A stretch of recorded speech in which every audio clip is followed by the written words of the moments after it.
Sunshine. Is this darkness in you too? Have you passed through this night? Run, run, run, but you sure can't hide. Where you going, you're not coming back from.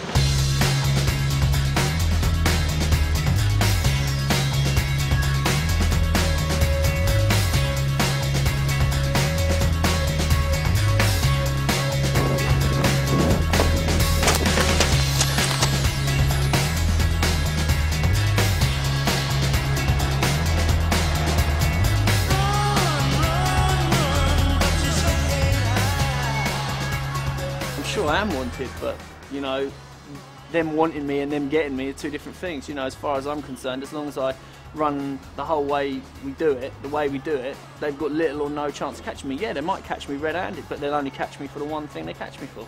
Because I'm never as dumb as to say that I've done anything else. You know, it's up to them to prove it.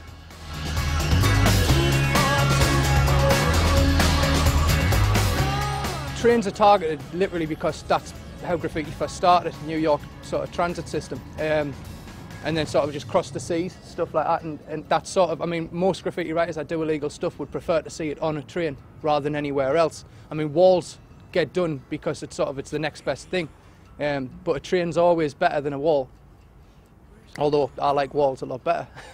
It's very gratifying, and it's very important to know who the people are that are supporting your work.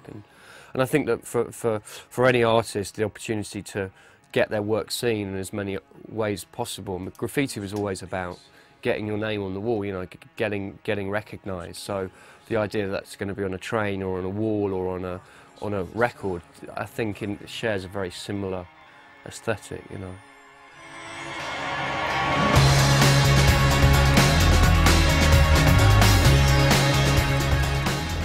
That's the way I look at the art form. I'm interested in what other ways of conveying it, because the idea now that it's just about street thing is not entirely true anymore. It's sort of transcended all that. It's gone beyond all that. You know, you're never going to get the same feeling as when you saw trains in 1982 going through the New York subway. I mean, it's just it's not possible to repeat because of the way the world is and the way that, you know, in this country or in America, people have cleaned up on it so much, and you know, the laws, everything, you know, the whole dynamic has changed. So it's interesting for me to see somebody try and go and take his street art form or her street art form and make it into something kind of unique, because it was always about just trying to get recognition, about trying to, you know, create some kind of identity for yourself. I think that when you look at when graffiti first arose, and you look at the economics of the way a country like England was,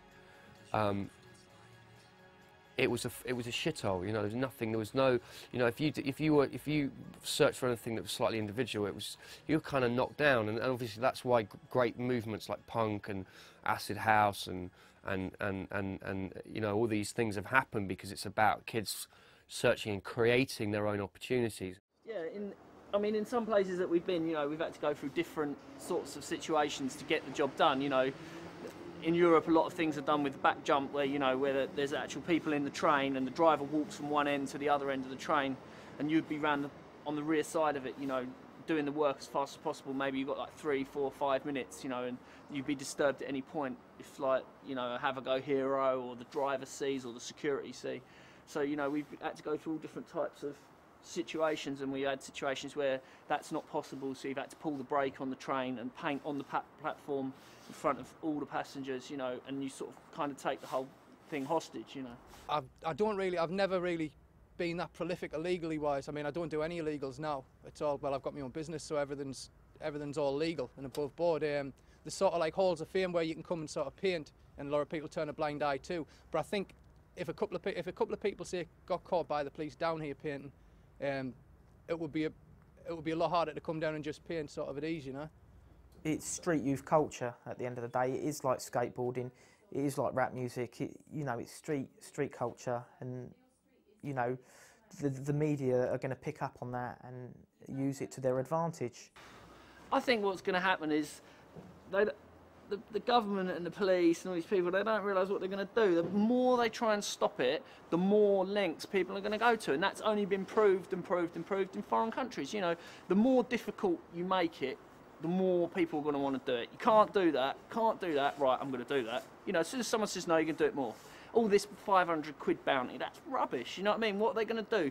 4 people grass on the same person. What, you're going to get £125 each? Or what are you going to do, get £500 each? And it's rubbish, it's never going to work. They think it's going to scare people. It will scare dickheads. It won't scare anyone who's proper, who knows what they're doing, you know what I mean? It doesn't make the slightest bit of difference to me. All it means is I might get more of my stuff on telly, no problem.